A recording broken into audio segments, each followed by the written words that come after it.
Next up, Pastor Art.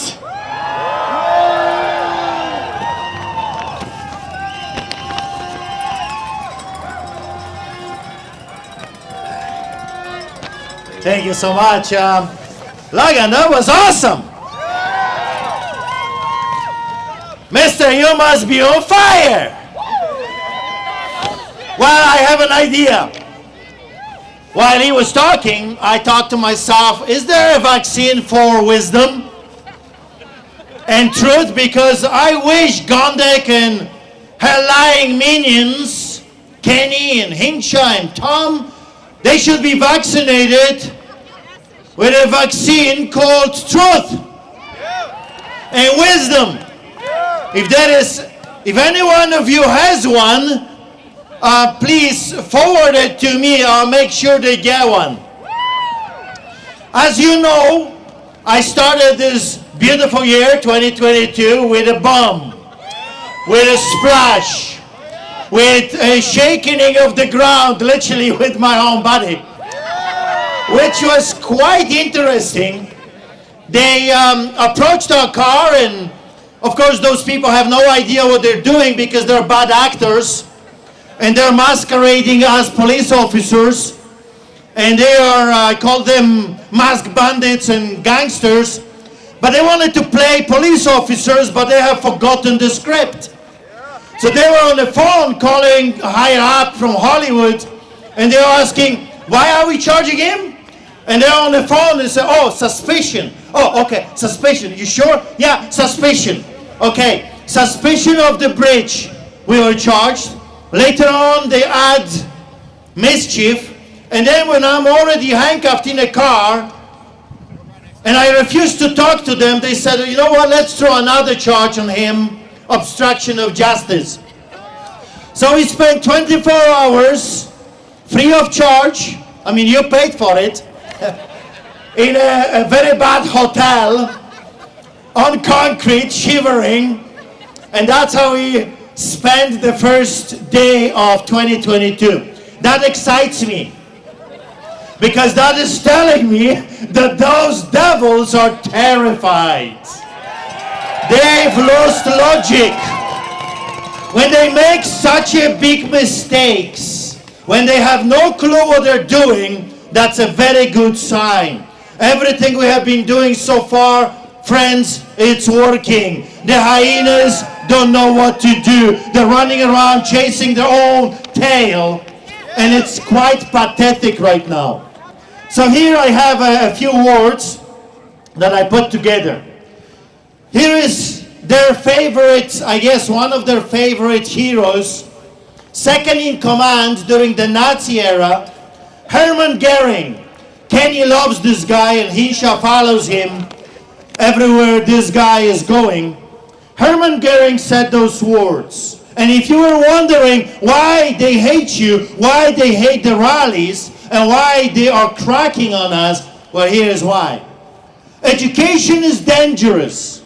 Every educated person is a future enemy. Hermann Goering. By attacking our humanity, love, charity, faith, families, they have proven to be unfit to govern us. The free Canadians, and they immediately should be removed from the power. Therefore, every order that comes from those traitors, from their mouth, should be ignored, opposed, challenged, and fought to the fullest of the law. They, the elected and unelected villains and traitors, should be brought before the People's Tribunal and charged with treason. They should never again be able to run for a political office. They have to resign.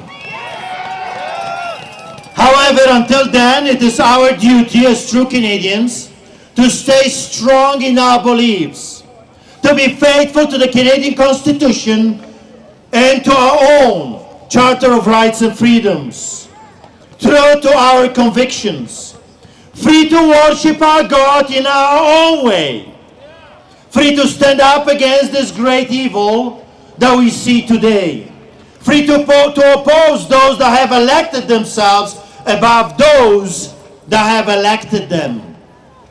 Keep our rights to live without fear and free from lies implemented by those corrupted so-called representatives. We make this pledge, so help us God Almighty. This is our heritage. This is our country. This is our land. Those are our children. Look at them. If you don't want to stand up and fight for you, look at the children. And please, Canadians, rise up for them. Fight for them.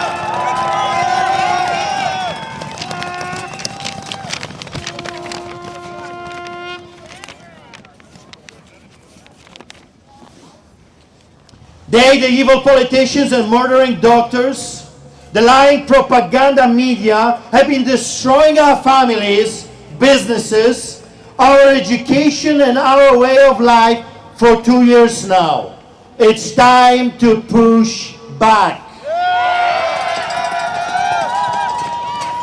Time to push as hard as we can. Lions, we cannot break the line.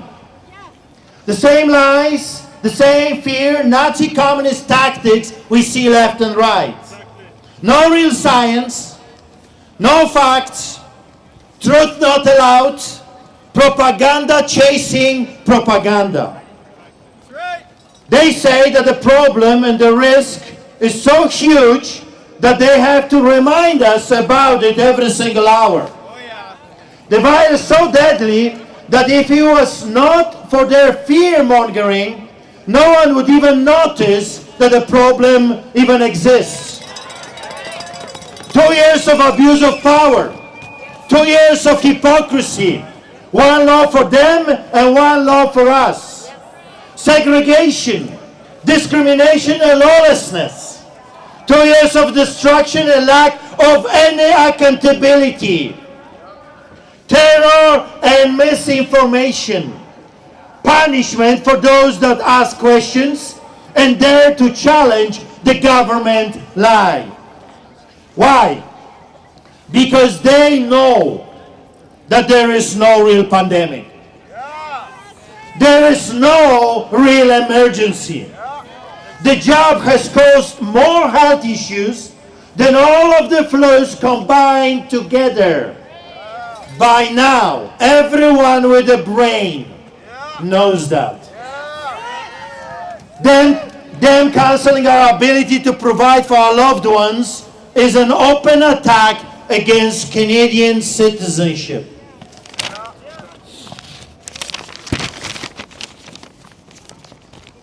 Forcing their deadly agenda on the rest of us is simply treason. Why do you think they're so terrified of me? Because I have been saying from the very beginning that they all of them, medical profession, doctors, nurses, media personalities, politicians, every single one that is partaking in this sham should be charged with treason.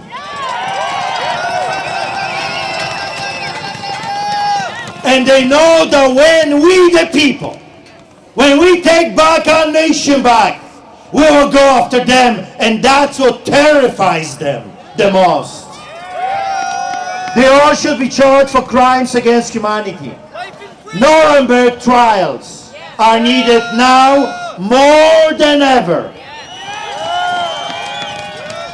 So here is a few quotes from the Nuremberg #1. Here is what Benjamin Ferenc, that served as both investigator and prosecutor during the Nuremberg war crimes, said. Nuremberg taught me that creating a world of tolerance and compassion would be a long and arduous task. And I also learned that if we did not devote ourselves to developing effective world law, the same cruel mentality that made the Holocaust possible might one day destroy the entire human race. We are witnessing a repetition of history. Today, psychopaths like Kenny, Hinshaw, Trudeau, Ford or Tam are just following their heroes of the past. Here is what one of them again, Hermann Goering, second in command after Hitler, said during Nuremberg trials. Listen carefully. Of course the people don't want war. In other words, what he said, everyone wants to just live their lives peacefully, provide for their loved ones, go to work, have their vacations, just live a life. He recognizes that. But after all, it is the leaders of the country who determine the policy.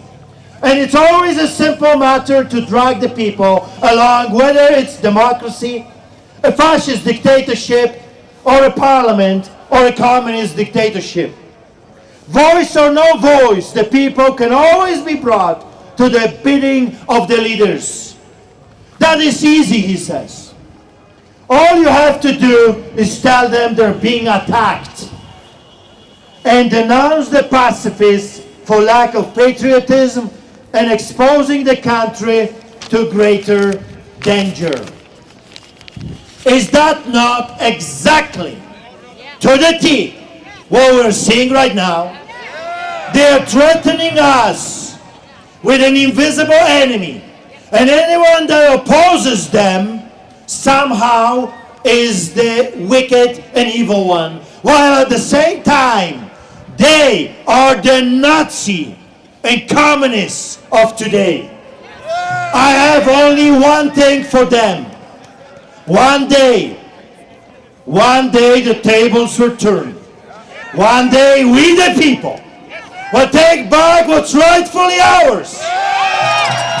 Our cities, our neighborhoods, our city halls. And then when that happens, and it will happen, we will remember them and we will make them accountable. Be blessed and stay strong. Thank you. Wow.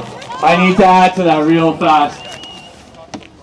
The biggest fear these people have is of the people seeing clearly what they are doing. These are war crimes, these are treason, this is genocide. They want us to think they're just doing their job, they're just voting, it's just politics as usual, that we need to take this through the courts. No. This is their biggest fear. And they've taken this war into our homes. They've attacked us, our children, our families, our livelihoods, every aspect of our life they have gone after. That makes this personal. So